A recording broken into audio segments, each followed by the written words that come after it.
Terima kasih Tan Sri Speaker. Yang berhormat Menteri Teluk Intan, soalan saya nombor 8. Sila Menteri. Terima kasih Tan Sri Tuan Yang Dipertua dan Ahli Yang Berhormat.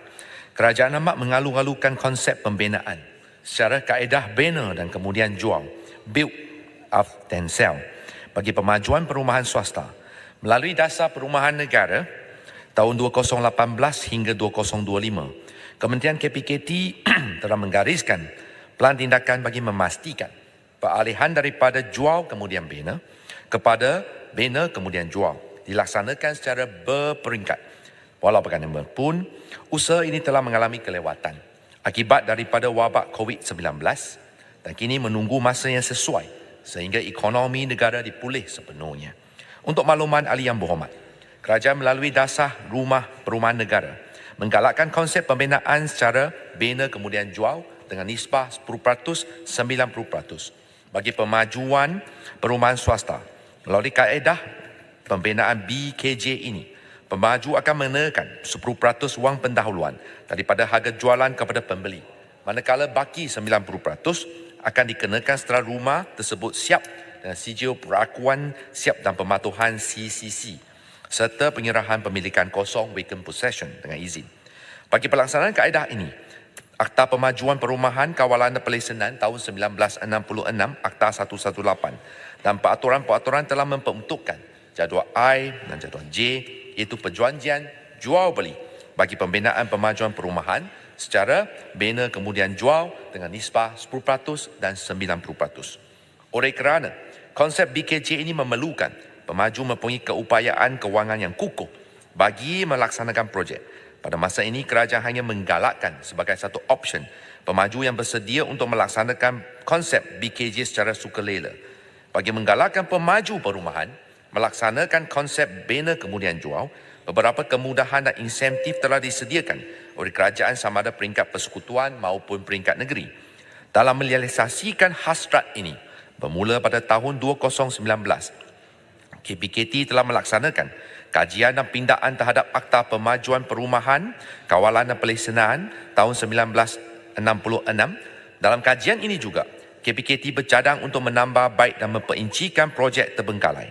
Cadangan penambahbaikan ini bertujuan untuk memperkasa tabik urus dan pengurusan pemajuan perumahan yang efisien, memastikan hak dan kepentingan pemberi rumah terpelihara selain juga memudah cara pemajuan perumahan swasta ke arah kelestarian sektor perumahan. Antara pindaan yang dicadangkan adalah: pertama, memperkukuhkan definisi terbengkalai dalam menguruskan pemantauan projek perumahan. Tafsiran ini akan ditambah baik bagi memboleh pemantauan yang lebih berkesan dilaksanakan oleh KPKT dalam pencegahan projek perumahan terbengkalai. Kedua, mengkaji cadangan meningkatkan jumlah modal diterbitkan dan modal terkumpul secara tunai bagi syarat pemaju yang hendak mengemukakan permohonan lesen pemaju perumahan.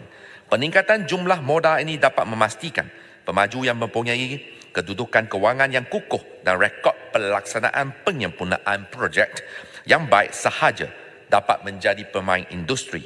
Ini dapat memastikan masalah projek sakit atau projek terbengkalai dikurangkan pada masa hadapan.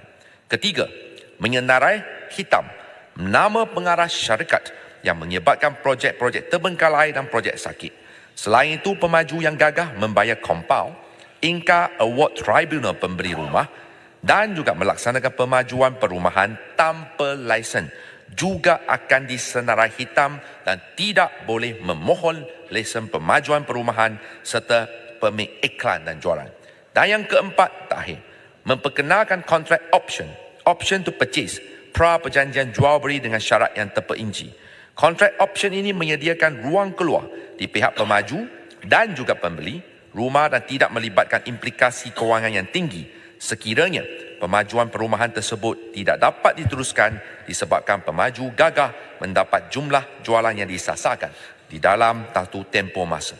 Akhir kalam adalah diharapkan hasrat kerajaan bagi meminimalkan projek perumahan sakit dapat direalisasikan melalui konsep pelaksanaan proses bina kemudian jual ini kelak. Sekian, terima kasih. Sila Lusta. Terima kasih Tan Sri Speaker. Terima kasih Yang Berhormat Menteri. Saya ucap tahniah atas cadangan kerajaan untuk pindah Akta Pemajuan Perumahan Saya juga mencadangkan supaya akta tersebut dipindah dengan mengheret semua ahli lembaga pengarah, bukan setakat pengarah sahaja, mengheret semua ahli lembaga pengarah ke mahkamah jika projek itu sakit. Tan Sri Speaker, soalan saya ialah, kalaulah konsep bina dan jual ini dilaksanakan nanti, ianya akan ada risiko kenaikan harga rumah. Kerana pemaju akan meletakkan semua beban kewangan itu pada harga rumah, tertentu rumah harganya akan meningkat naik. Apa usaha kerajaan untuk kawal harga rumah ini setelah dilaksanakan konsep ini? Yang pertama. Yang kedua, jika pihak pemaju tadi disebut diberi pilihan, mungkin pemaju tidak mahu laksanakan konsep ini, Reda Persatuan Pemaju Perumahan pun 10 tahun lepas telah menolak cadangan ini. 2004 dia telah tolak cadangan ini. Kalaulah pemaju berkeras untuk tak mahu laksana konsep ini, adakah kerajaan sendiri bersedia melaksanakan konsep ini? Kerajaan bina, kerajaan jual direct pada pembeli, supaya terutama kepada kumpulan B40 dan M40 supaya mereka ada rumah pada masa depan. Terima kasih Tan Sri Speaker. Baik, Menteri. Terima kasih kepada yang ahli yang berhormat yang prihatin tentang konsep ini, di mana pada ketika ini kita melaksanakan konsepnya sebagai secara asas sukarela. Kita faham dengan kos yang semakin menaik. Oleh kerana itu, Kementerian telah cadangkan insentif-insentif yang ditawarkan bagi menggalakkan pemajuan secara bina kemudian jual.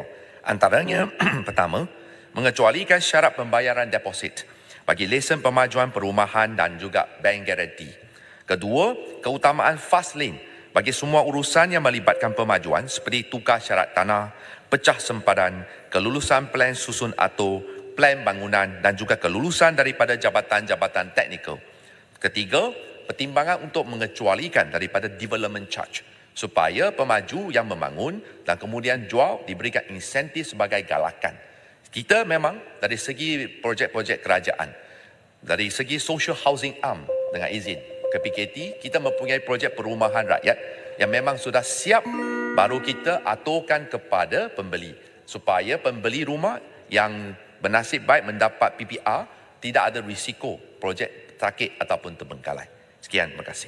Baik, terima kasih Yang Berhormat.